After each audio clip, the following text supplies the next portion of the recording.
Hello friends, welcome to Roja classic. இன்றைக்கி நம்ம வீடியோவில் கத்திரிக்காய் மசியல் எப்படி செய்யுதுன்னு பார்க்கலாம். என்னோடய ஸ்டைலில் செஞ்சுருக்கிற இந்த கத்திரிக்காய் மசியல் எப்படின்னு பார்த்தா புளி சேர்க்காமல் இதை நான் செஞ்சுருக்கிறேன். இது எப்படின்றத நம்ம வீடியோவில் போய் பார்க்கலாம்.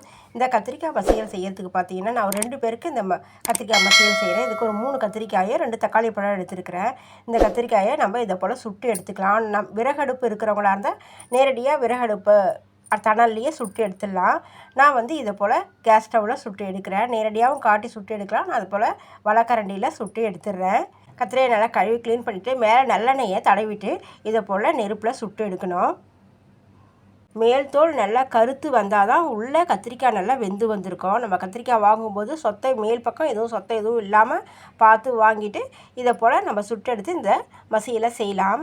இந்த கத்திரிக்காயில் பார்த்திங்கன்னா நிறைய சத்துக்கள் இருக்குதுங்க. இந்த குழந்த பிறந்த 3ஆவது நாள் சாப்பாடு கொடுப்பாங்க பார்த்திங்களா, அவங்களுக்கு இதை போல் கத்திரிக்காயை சுட்டு இது கூட ஒரு சின்ன வெங்காயம் 2த்தையும் சுட்டு மசித்து நல்லெண்ணெயில் அதை நல்லா வதக்கிட்டு அதில் வடித்த சாதத்தை போட்டு கலந்து 3ஆம் நாள் சாப்பாடாக கொடுப்பாங்க. அந்தளவுக்கு கத்திரிக்காயில் சத்துக்கள் அதிகமாக இருக்குது. இது இப்போ இருக்கிறவங்க இந்த கத்திரிக்காயை அவ்வளோவா விரும்பி சாப்பிட்றதில்ல.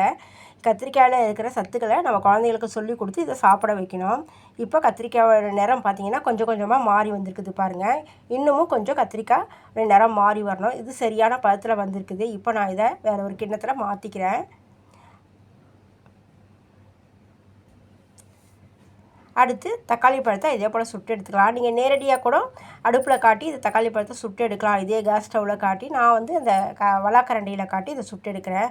கூட 4 பூண்டு போல் சேர்த்துருக்கிறேன்.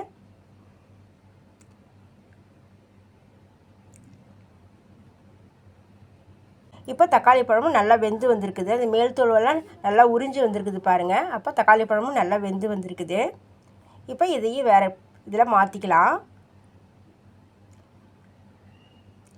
மாற்றிட்டு அந்த பச்சை மிளகாயை லேசாக கீறி விட்டு உள்ளே இருக்கிற விதையெல்லாம் எடுத்துடணும். நீங்கள் அப்படியே தணலில் காமிச்சிங்கன்னா அது பச்சை மிளகாய் வெடிக்கும். அதனால் நம்ம இதையும் இதை போல் விதையெல்லாம் எடுத்துகிட்டு சுட்டு எடுத்துக்கலாம். இப்போ தக்காளி பழத்தை மேலே இருக்கிற தோல், கத்திரிக்காய் மேலே இருக்கிற தோலெல்லாம் நம்ம தனியாக பிரித்து எடுத்துடணும். நல்லா ஆற விட்டுட்டு நம்ம இதை போல் பிரித்து தனியாக எடுத்துடலாம்.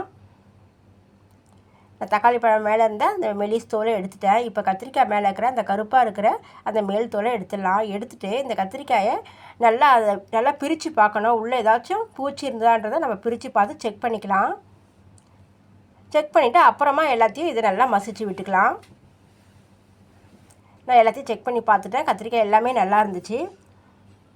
நம்ம என்ன தான் மேலே கத்திரிக்காய் பூச்சி இல்லாத கத்திரிக்காய் வாங்கினாலும் உள்ளே பூச்சி இருக்கும் சில சமயத்தில். அதனால் இதை போல் சுட்டு செய்யும்போது அதை செக் பண்ணிவிட்டு தான் இப்படி மசிச்சு விடணும். இதை குழிக்கரண்டியால் கூட இதை போல் நல்லா மசிச்சு விட்டுடலாம். இப்போ நான் நல்லா இதை மசிச்சு விட்டுட்டேன். இதுக்கு ஒரு தாளிப்பு கொடுத்துடலாம். இந்த தாளிப்புக்கு நல்லெண்ணெய் சேர்த்துக்கிறேன். நல்லெண்ணெய் சேர்த்து ஒரு 1/4 ஸ்பூன் அளவுக்கு கடுகு உளுத்தம் பருப்பு சேர்த்துக்கலாம். ஒரு கொத்து கருவேப்பிலை சேர்த்துடலாம். சேர்த்துட்டு ஒரு 2 வரமிளகாயை கிள்ளி சேர்த்துடலாம். ஒரு 10 போல் சின்ன வெங்காயமும் ஒரு 2 பூண்டு பல் பொடியாக கட் பண்ணி சேர்த்துருக்கிறேன். சேர்த்துட்டு இது எல்லாம் நல்லா ஒன்றா வதங்கி வந்துடணும். கத்திரிக்காய்னாலே நம்ம எண்ணெய் கத்திரிக்காய் குழம்பு தான் செய்வோம், கத்திரிக்காய் பொரியல் செய்வோம். இதை போல் புளி சேர்க்காமல் ஒரு தடவை மசியல் செஞ்சு பாருங்கள். ரொம்ப டேஸ்ட்டாக இருந்துச்சு.